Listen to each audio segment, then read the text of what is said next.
Hello friends, welcome to Shasha's time. இன்றைக்கி பீர்க்கங்காயை வச்சு தான் ஒரு சூப்பரான சைட் டிஷ் நம்ம ரெடி பண்ண போகிறோம். ரொம்பவே டேஸ்டியாகவும் ஹெல்த்தியான இந்த டிஷ்ஷை பார்க்குறதுக்கு முன்னாடி நம்ம சேனலை சப்ஸ்கிரைப் பண்ணி வச்சுக்கோங்க. கூடவே ஒரு பெல் பட்டனை கிளிக் பண்ணிக்கிங்க. ஒரு பேனை ஹீட் பண்ணிக்கிங்க. ஹீட் ஆனதுமே அதில் ஒரு 3 ஸ்பூன் ஆயில் ஆட் பண்ணிக்கிங்க. ஆயில் ஹீட் ஆனதுமே 1 ஸ்பூன் சீரகம் சேர்த்துக்குங்க. சீரகம் பொரிஞ்சதும் 2 ஸ்பூன் கடலைப்பருப்பு, 3 ஸ்பூன் உளுத்தம்பருப்பு சேர்த்துக்கங்க. ஒரு 5 பல் பூண்டு உரித்து வச்சுருக்கேன், அதையும் சேர்த்துக்கலாம்.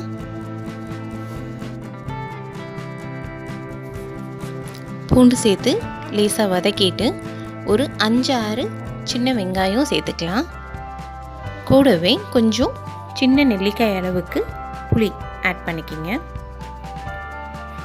எல்லாத்தையும் சேர்த்து நல்லா ஃப்ரை பண்ணிக்கலாம். உங்கள் காரத்துக்கு ஏற்ற மாதிரி வரமிளகாய் ஆட் பண்ணிக்கிங்க. நான் இன்றைக்கி 4 வரமிளகாய் எடுத்திருக்கேன்.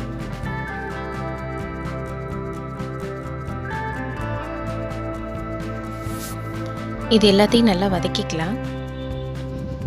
இப்போ நம்ம ஆட் பண்ண பருப்பெல்லாம் நல்லா கோல்டன் ப்ரௌன் ஆகிடுச்சு. இதில் நம்ம கட் பண்ணி வச்சுருக்கிற பீர்க்கங்காயை ஆட் பண்ணிக்கலாம். நம்ம யூஸ்வலாக பீர்க்கங்காயை தோல் நீக்கிட்டு சாம்பாரில் ஆட் பண்ணுவோம்.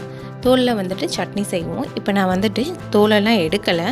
அப்படியே அதை நல்லா வாஷ் பண்ணிவிட்டு 2 to 3 டைம்ஸ் நல்லா வாஷ் பண்ணிவிட்டு அப்படியே கட் பண்ணிட்டேன் குட்டி குட்டியாக. அதை தான் ஆட் பண்ணி வதக்கிட்டுருக்கேன்.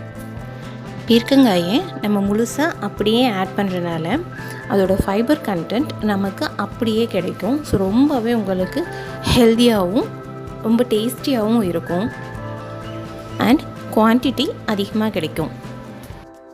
இப்போ பீர்க்கங்காயும் நல்லா குக் ஆகிருச்சு. இதை நான் அப்படியே மிக்ஸி ஜாருக்கு சேஞ்ச் பண்ணி தேவையான அளவு உப்பை சேர்த்து அரைச்சி எடுத்துக்கலாம். அரைச்சதுக்கப்புறமா கடுகு உளுந்து தாளித்து போட்டால் நம்மளோட பீர்க்கங்காய் சட்னி ரெடி ஆகிடும். ரொம்ப டேஸ்டியாக இருக்கும். இட்லி, தோசை, சாதத்தோடு சேர்த்து சாப்பிட்றப்போ சூப்பராக இருக்கும். ட்ரை பண்ணி பாருங்கள். உங்களுக்கு இந்த வீடியோ யூஸ்ஃபுல்லாக இருந்துச்சுன்னா லைக் பண்ணிடுங்க. மறக்காமல் சப்ஸ்கிரைப் பண்ணிக்கிங்க. Thank you friends. Thanks for